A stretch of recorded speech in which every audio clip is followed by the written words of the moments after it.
morning. Trials, a lot of times, are described like a puzzle. This trial will not be like an 8-piece puzzle that maybe your children or grandchildren use. This trial will have many pieces to it. And each individual piece, in and of itself, you may look at and be unclear how it fits into the ultimate puzzle. But like a puzzle, we ask that you be patient, that you work the puzzle, find the edge pieces, look at each piece of evidence as it comes in. And as the evidence comes in, and you start piecing the puzzle together, at the conclusion of this trial, the picture will be clear. The picture will show that Demarcus Little is guilty of malice murder, felony murder, and aggravated assault. As the court indicated, opening statements are what the parties anticipate the evidence to be. Kind of like looking at the picture on the box of the puzzle before you take the puzzle pieces out and dump them on the kitchen table. In this trial, you will be taken down a path of a relationship between Demarcus Little and Anitra Gunn. A path of a relationship that is filled with manipulation, control, threats, intimidation, possessiveness, a path that leads and ends on Valentine's Day, February 14, 2020, when Demarcus Little choked Anitra Gunn to death. The evidence will show that he admitted choking Anitra Gunn by manual strangulation with his hands, causing her death on Valentine's Day. He made that admission to Javon Abel. He made that admission to killing Anitra Gunn 2 days after Valentine's Day. He made that admission on February 16, 2020, to his close friend, Javon Abel. You will hear from Mr. Abel. You will also be taken down a path in this trial through a wooded plot of land off Greer Road in Crawford County.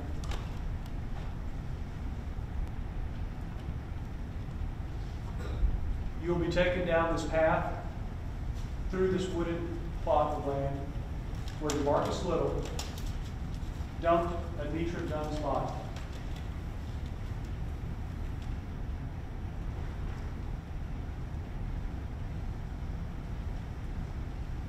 After he choked her to death, he put her in her own vehicle in the trunk, drove her into the woods, and disposed of her body. Demarcus Little tried to hide her phone, her bumper, her body, and the truth about her death. I've introduced myself before, but my name is Neil Halvorson. Seated with us at the table is Special Agent Kristen Nunez, Senior Assistant District Attorney Don Baskin, and Investigator Melissa Pitt.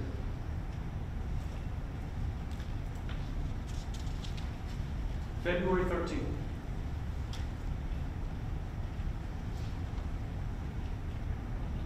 The evidence is going to show that there was a party on Carver Drive on February 13th of 2020. On that day, Anitra Gunn, a 22-year-old college student, a senior at Fort Valley State University, with her whole life in front of her, went to a party on Crawford Drive. She went with her friend, India King. Eventually,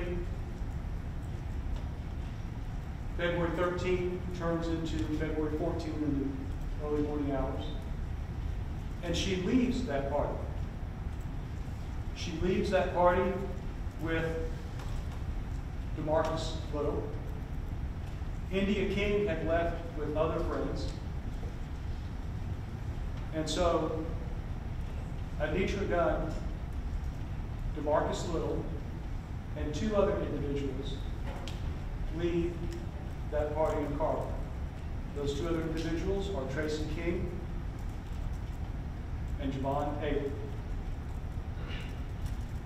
All four, Demarcus Little, Anitra Gunn, Javon Abram, and Tracy King, leave the party on Carver, and they go to a residence at 420 Chestnut Hill. You will hear that this is the residence that Demarcus Little was staying at. It's his aunt's residence. You may hear her referred to as Aunt Glock, Cherie told her. That's where Demarcus Little was staying. Tracy King has to go to work the next day. And so Javon Abram takes Demarcus Little's vehicle that Demarcus Little was using at the time. It's a 2019 black Toyota Corolla with the red pinstripe. Javon Abram takes Tracy King home to Warner Robins.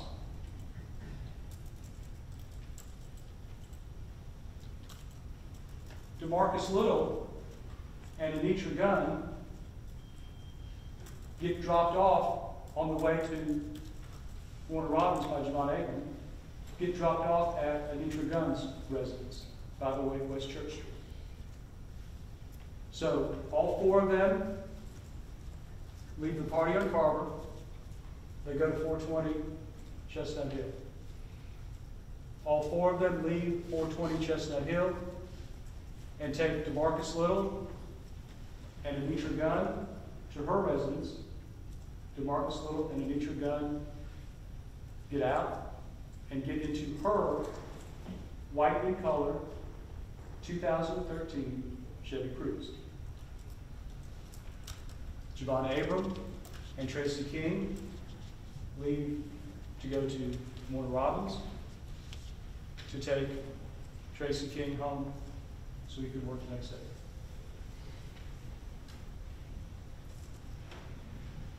Demarcus Little and Anitra Gunn get in Anitra's white in color Chevy Cruze. It's about 1:30 in the morning on Valentine's Day. And they go to Waffle House in Byron. They get there roughly around 2 o'clock in the morning.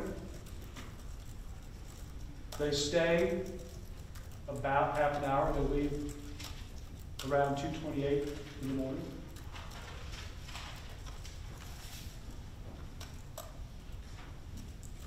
And then they, Demarcus Little and Anitra Gunn, in her Chevy Cruze, go back to 420 Chestnut Hill.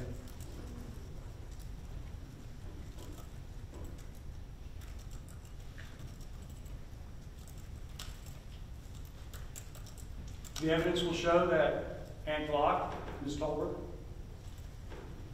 sees them, sees Demarcus Little and Anitra Gunn go into a bedroom at that residence.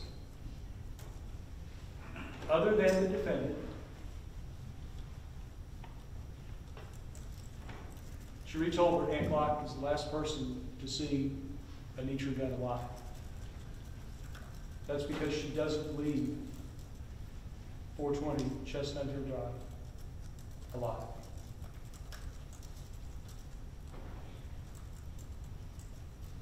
It was there that Demarcus Little strangled her, choked her with his hands, killing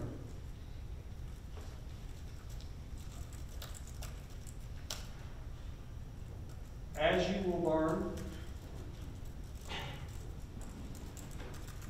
from Javon Abram, when Demarcus Little made his confession about choking and killing Anitra Gunn, Demarcus Little then takes her lifeless body, drives her car, the white Chevy Cruze,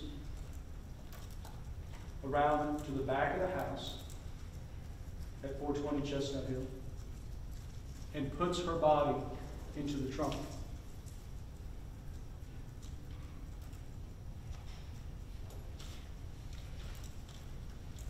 Javon Abram, I told you, left in Demarcus Little's vehicle.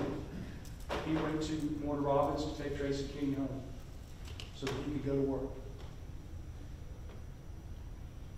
At some point in the middle of that night, Javon Abram comes back to 420 Chestnut Hill.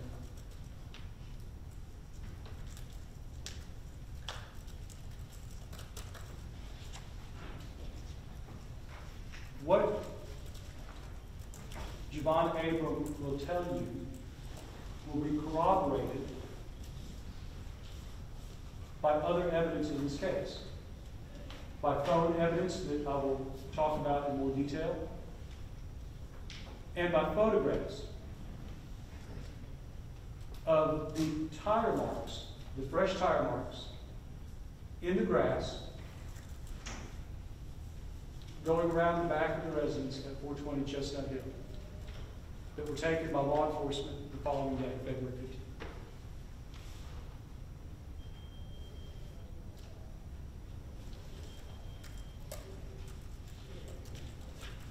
Anitra Gunn is dead in the trunk of her own car, choked to death by Demarcus Little.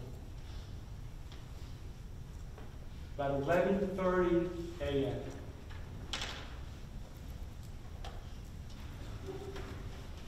Later that morning, the defendant, Demarcus Little, gets into his 2019 Toyota Corolla, black in color, with the red pinstripe, and he leaves 420 Chestnut Hill.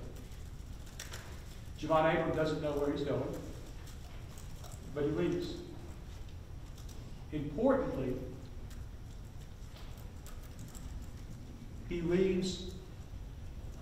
Demarcus Little leaves his phone at 420 Chestnut Hill. He leaves it plugged in, it's charging. You will hear some testimony from Lisa Maxwell, a forensic expert, about data that can be pulled off of cell phones, including when users lock and unlock their cell phone, and when the phone is charging, when it's plugged in and charging. Demarcus Little left in his 2019 black and color Toyota Corolla that he was using. He left with the red pinstripe. His phone was still at the residence, but he did have a phone. He had Anitra Gunn's phone.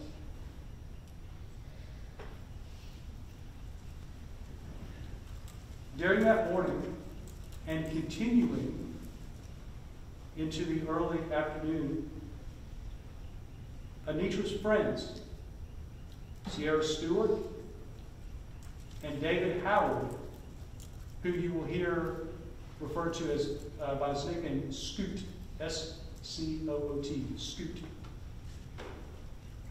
The two of them that morning had been receiving some odd, unusual text messages from Anitra's phone. Now, Scoot is a friend of, was a friend of Anitra Gunn. And the evidence will show that the two of them had been intimate on the 13th, in the early morning hours, prior to the party on Crawford. At that time, Scoot thought that he left another phone. He has two phones, and you'll hear him talk about that. But he thought he had left a phone at Anitra's house. And so he texts Anitra's phone. Hey, did I leave my phone, my other phone, at your residence? And Anitra's phone responds to those text messages.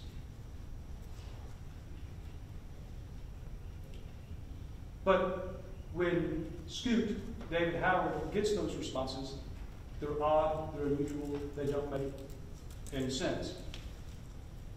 Anitra seems to be asking in the responses to the text messages where he, Scoot, lived, although Anitra knew where he lived. The text messages from Anitra's phone seem to be asking what he, Scoot, looks like. But she knew what he looks like. And the text messages that Scoot gets from Anitra's phone seem to be suggesting that they're going to break up or end the relationship. But they weren't in a relationship. Now, Scoot will tell you that as he was getting these odd, strange messages from Anitra's phone, the messages were talking about that she was coming by, that she was going to come to Scoot. So Scoot's outside, waiting for Anitra to come by. But he doesn't see Anitra come by. When Anitra's phone is texting him, I'm coming by, Scoot doesn't see Anitra. What does he see? A black and colored car with a red pinstripe and one individual in that vehicle, a male. Scoot is so concerned about these text messages now that he's getting from Anitra's phone that he notes the tag number on that black and colored vehicle occupied by one adult male with the red pinstripe. And that tag number that he notes comes back to the vehicle that Demarcus Little was driving, 2019 Toyota Corolla, black and colored with red pinstripe. As he was receiving texts from Anitra's phone that she was coming by, it wasn't Anitra. It was Demarcus Little. Scoot was also so concerned about these text messages that he was getting that he tracks down the number of one of Anitra's close friends, Sierra Stewart. And he talks to Sierra. He calls her and says, hey, is Anitra with you? Is Anitra playing some kind of game? Some kind of joke? Sierra says, no, Anitra's not with me. Sierra was also getting strange, odd text messages that morning from Anitra's phone. They both agree that someone else is texting from Anitra's phone. They both believe that Demarcus Little is the one that has Anitra's phone, and they even confront Demarcus Little. telling him to give Anitra her phone back. When Demarcus Little is confronted by Scoot and Sierra Stewart, he denies having her phone and says that Anitra Gunn left. She left around 11 o'clock. He's inconsistent with the times, but generally around 11 o'clock.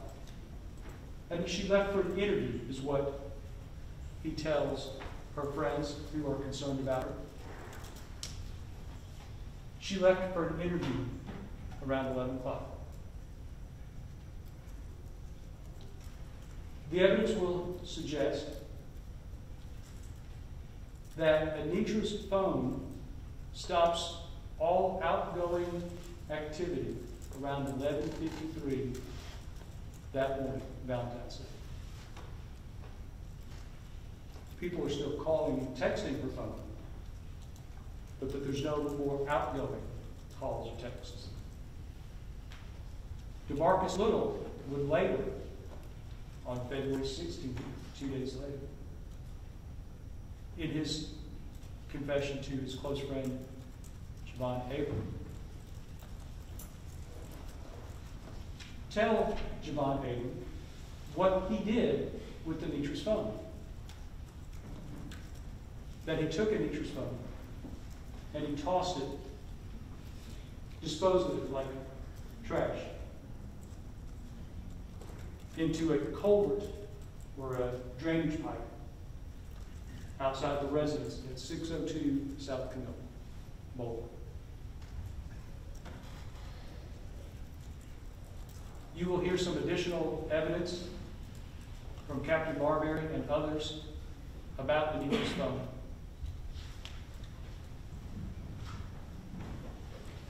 So now, Anitra Gunn is dead, choked to death at the hands of Demarcus Little in the trunk of her own car. Her phone had sent messages to Scoot and to Sierra Stewart. And her phone has now been disposed of, thrown in this culvert or drainage ditch. Now, at approximately 12:30 in the afternoon on Valentine's Day, the defendant, Demarcus Little, and Javon Abram go to a gun and pawn store. Here, the defendant purchases a 9mm firearm, completes the purchase around 12:44. That will be verified by additional phone evidence and pictures from the surveillance at the gun and pawn store. The two of them then return to 420 Chestnut Hill.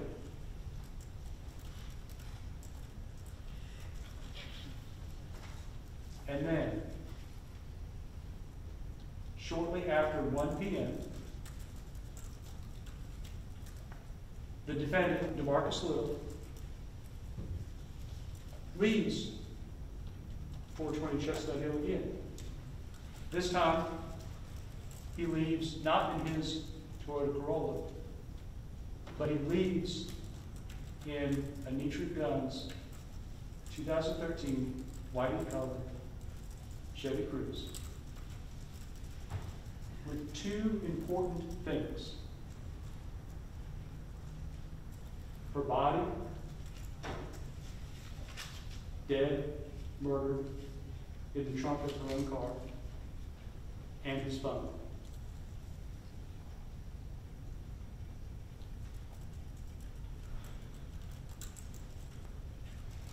You will learn about the evidence relating to his phone, about the tracking locations that law enforcement is able to pull off the phone.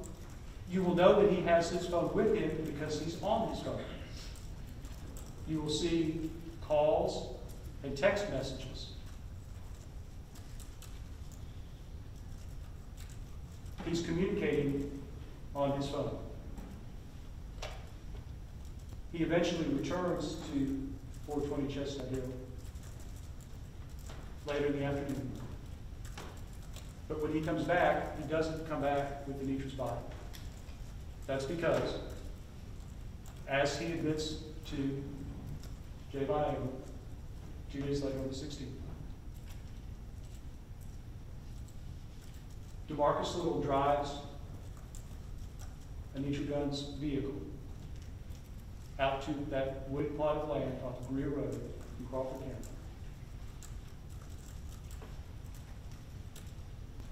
He admits to dumping her body,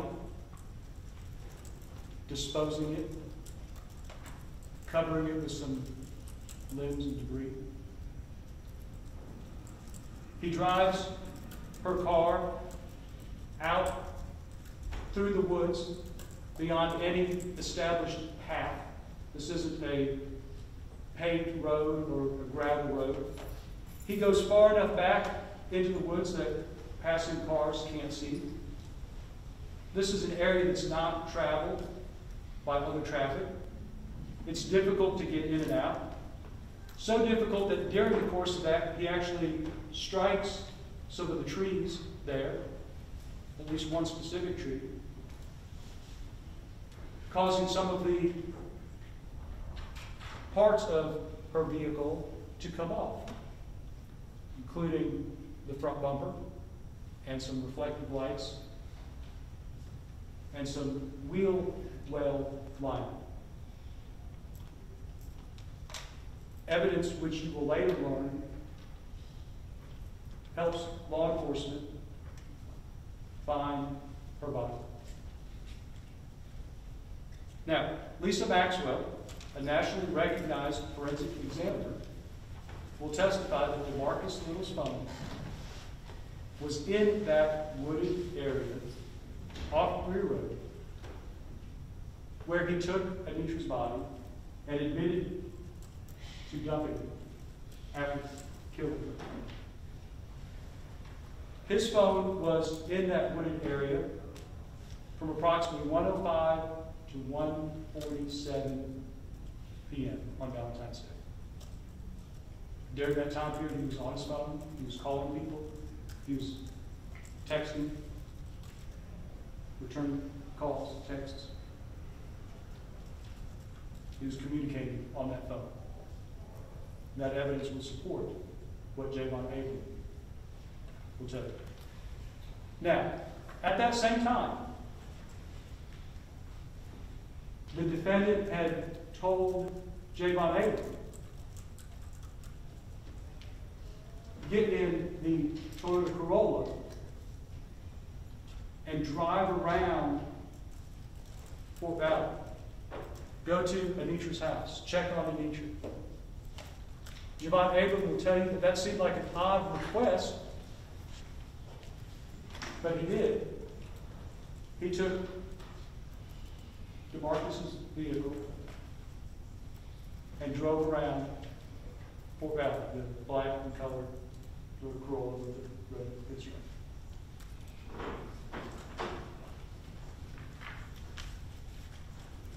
Approximately 2 o'clock that afternoon. Still on Valentine's Day. After dumping her body into the woods, the defendant takes Anitra's 2013 Chevy Cruze, now missing that front bumper. He takes it to Bell and Montrose. Random location, parks kind of next to a house. You will hear from Brenda Vargas. Ms. Vargas will testify that she was coming home from work that afternoon around 2 o'clock, and she saw the vehicle parked there behind her house. She will describe that she saw a young African-American male kind of pacing around the car. And she will tell you that that car, the white car with the front bumper missing, was not there earlier in the day when she left to go to work, but around 2 o'clock when she comes home from work. from her work. Anitra was on break or home.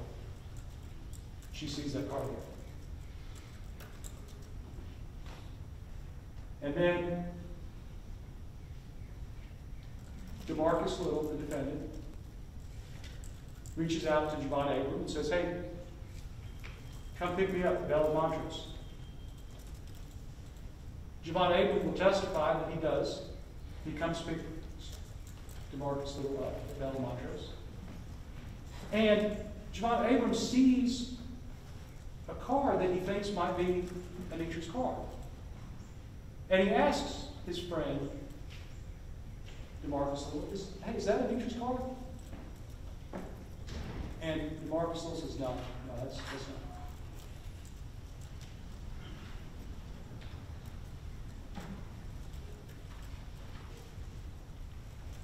The two of them now, Demarcus Little and Javon Abram, go to Warner Robins. They go to various stores in Warner Robins, Walmart, Target, Hobby Lobby. They eventually end up at Demarcus Little's father's house. And then at approximately 8:51 that evening,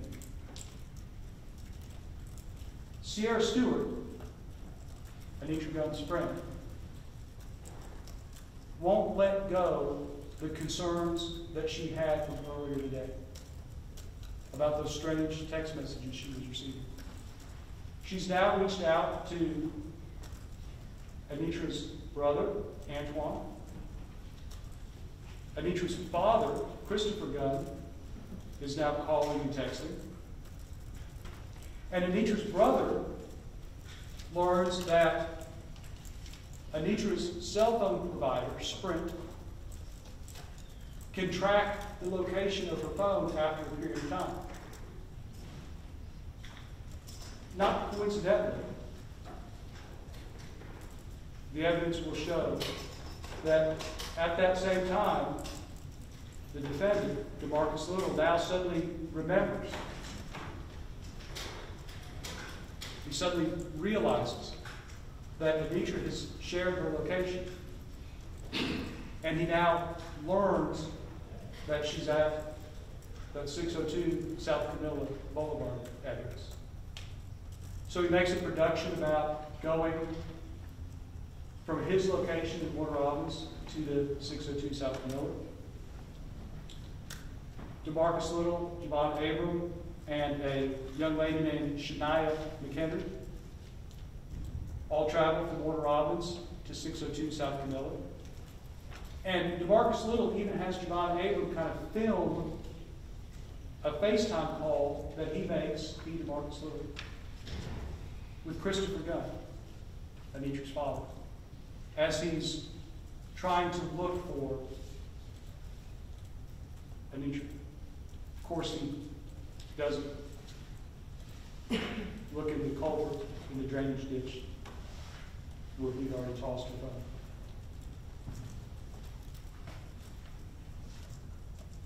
And of course, Anitra Gunn is not at 602 South Camilla. She's lying dead in the woods.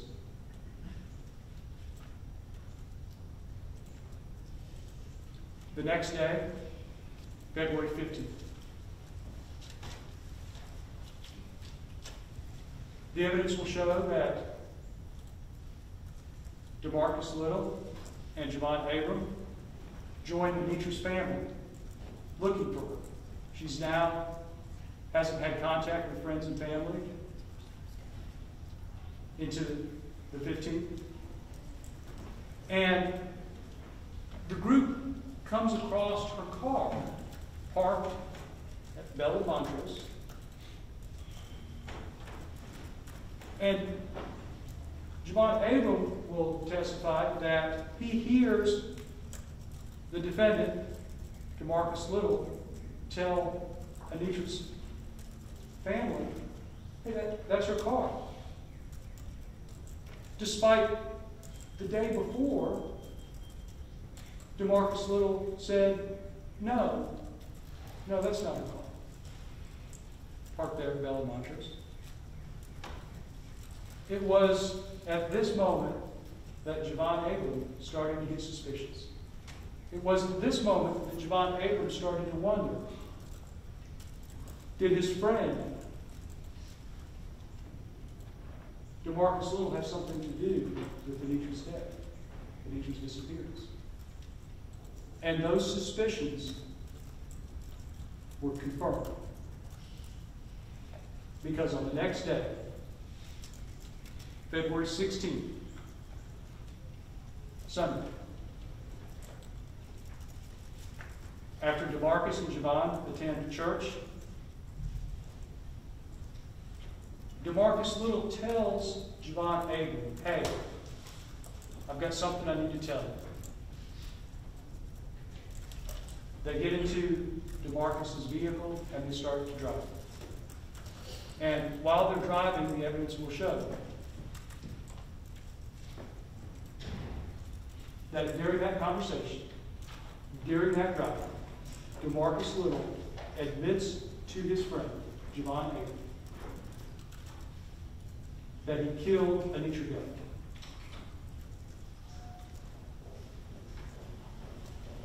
This is what we anticipate the evidence will show. Demarcus Little told Javon Abram that in the early morning of February 14th, Valentine's Day, that Demarcus had kind of poured his heart out to Anitra, and she spurned him. She laughed at him. Javon will tell you that Demarcus Little then struck Anitra, hit her, and choked her. Choked her to death. Strangled her with his hands. Killed her at 420 Chestnut Hill. Took her body, put it in the trunk of her vehicle, drove out to the woods off Greer Road and disposed of her body.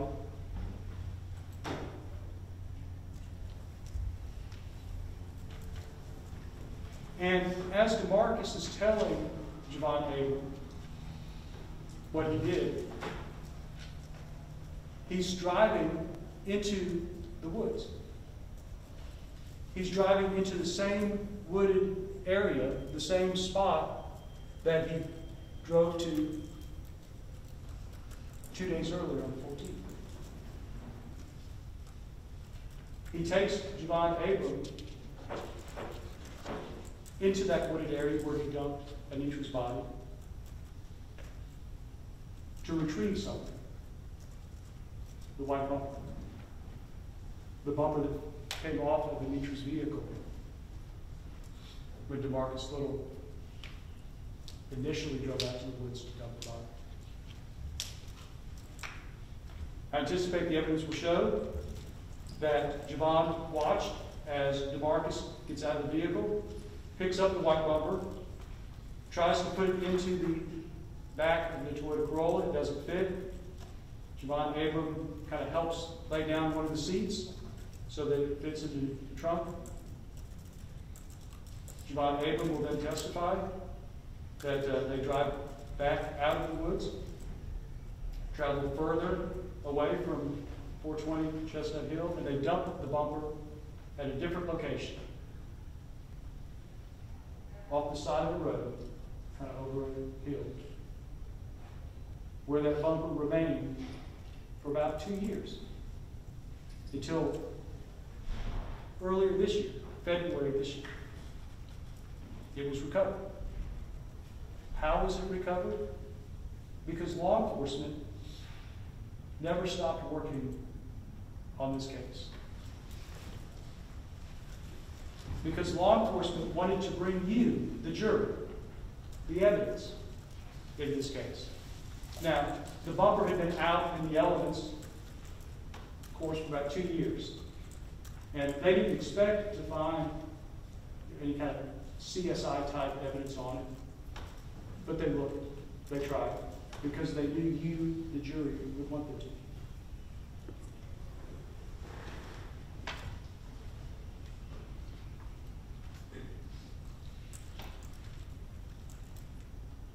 That all happened on February 16th, when Demarcus Little confessed and admitted to killing Anitra Gunn.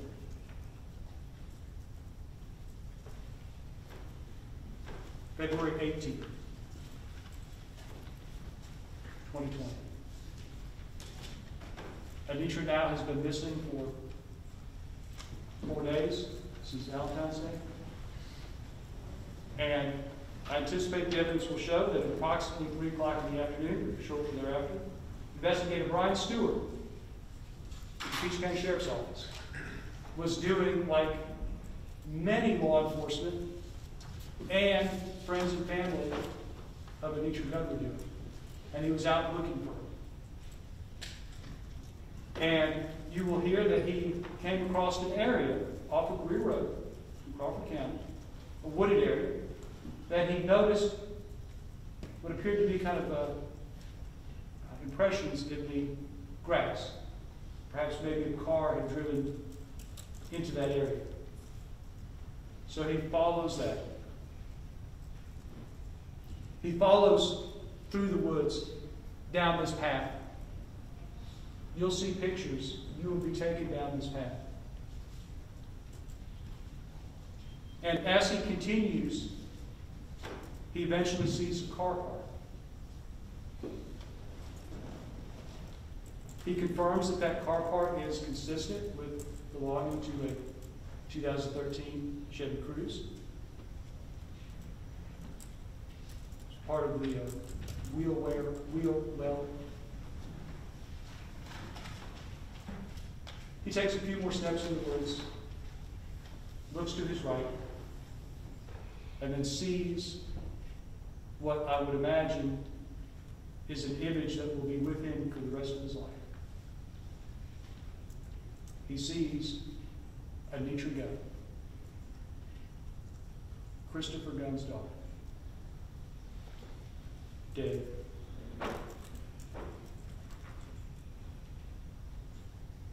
Covered with some debris. You'll see the pictures. They are disturbing. We ask that you note how she appears. Note how she's dressed. Note her clothes, her hair. You will see that she's not wearing undergarments. You will see that she doesn't have shoes on or socks on.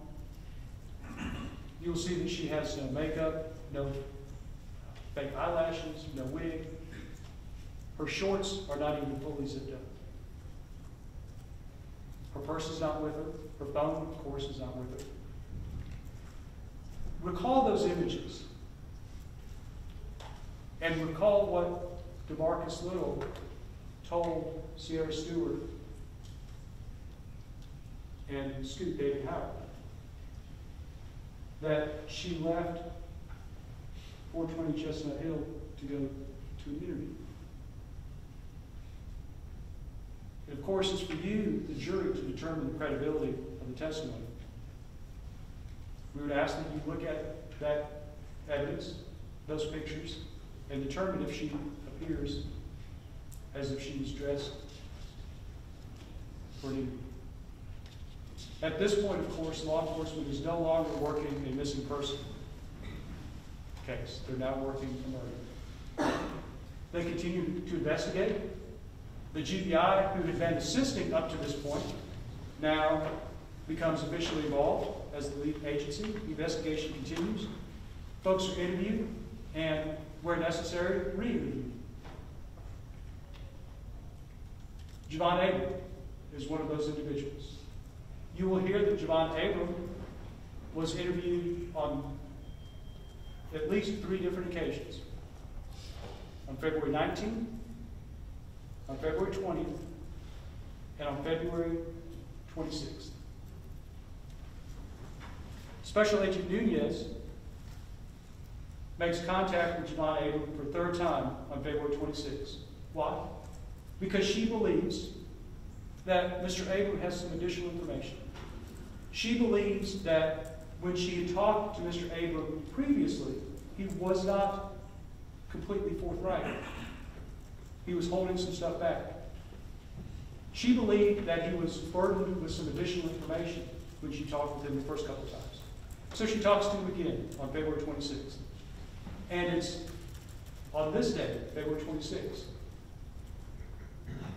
that Javon Abram, burdened with the knowledge that his close friend, Demarcus Little, had killed another friend of his, Anitra Gunn, that he tells Special Agent Nunez about that conversation he had with Demarcus Little on February 16th. The conversation that occurred after church on February 16th, where Demarcus Little confessed to choking Anitra Gunn and killing her, where Demarcus Little confessed to taking her body, putting it in the trunk of her own white Chevy Cruze, where Demarcus Little confessed to driving out to the woods off of Greer Road and disposing of her body, and where Demarcus Little confessed to hiding her phone in that culvert at 602 South Committee. Let's talk a little bit about Javon Abram. He's going to testify. You will hear from him. And he will tell you about that burden that he was carrying, about his close friend, Demarcus Little, and what he told him. It weighed heavy on him. And he had been pulled into the crime. He had helped dispose of some of the evidence, the bumper. He had helped hide some of the evidence. You will hear that he has charges pending before this court, before this judge. He has charges for tampering with evidence, concealing the death of another. He has charges pending in another jurisdiction, Lowndes County, for the statements that he gave to Special Agent Nunez the first couple of times that she talked with him, because he had not been completely forthcoming with all of the information that he knew. But there have been no deals, no offers, no promises to Javon Abram. Another jury at another time will deal with Javon Abram and his charges. He will testify and he will tell you that he has charges pending, but there's been no offers, no promises, and no deals.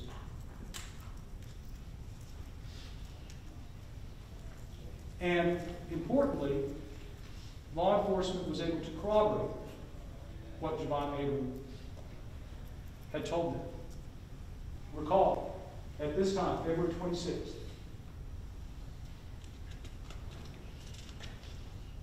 Anitra's car had already been recovered at Bella Montrose on the 15th. Recall that Anitra's body had already been recovered on February 18th.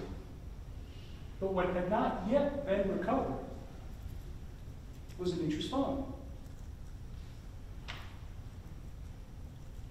So when Javon Abram says that Demarcus Little admitted to me that he killed Anitra, dumped her body in the woods of Crawford, off of Greer Road, that Demarcus Little dumped her car at Bella Montrose and I picked him up afterwards, and that Demarcus Little threw her phone in a culvert, a drainage pipe, at 602 South Camilla. Law enforcement goes to 602 South Camilla, looks in the drainage pipe in the culvert, and what do they find? Anitra's phone. They were able to corroborate what Javon Abram had told. Now, Anitra may not have had her phone with her that Demarcus Little did. And you will hear the testimony that Demarcus Little's phone will actually be one of the main witnesses against him. His phone will show you that he was in the woods on February 14th, off of Greer Road, from approximately 105 to 147. His phone will show you that he was at the intersection of Bella Montrose on February 14th at approximately 2 o'clock. His phone will show you that he knew Anitra Gunn was dead on February 14th. You will see that the day before, February 13th, Demarcus Little either called or texted Anitra at least 60 times. Note how few times he calls or texts after February 14th.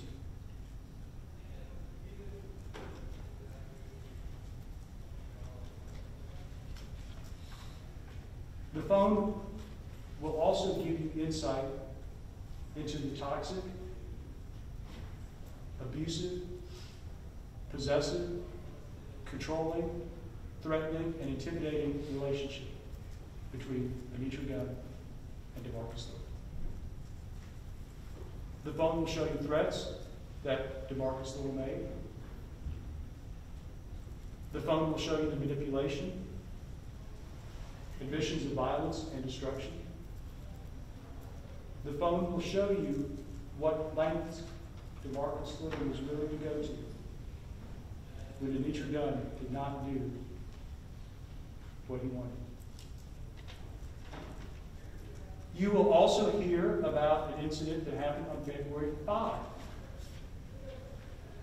2020, when Demarcus Little smashed the windows of her residence and cut the tires to her car. Why? Because he heard another individual, we later learned that that other individual was Scoot, David Howard. Because Demarcus Little had heard and was aware and knew that Anitra was with another man on February 5. So he busts out windows and slashes her tires. And you will hear that that was the second time that her tires had actually been cut or slashed.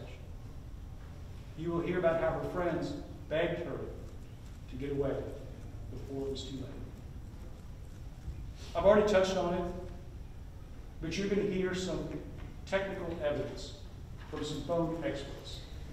You're going to hear some evidence about cache locations, not cash like money, but cache like data within the phone. You're going to hear about how phones store information even when we're not using them. Information about location, information about charging, information about locking and unlocking the device.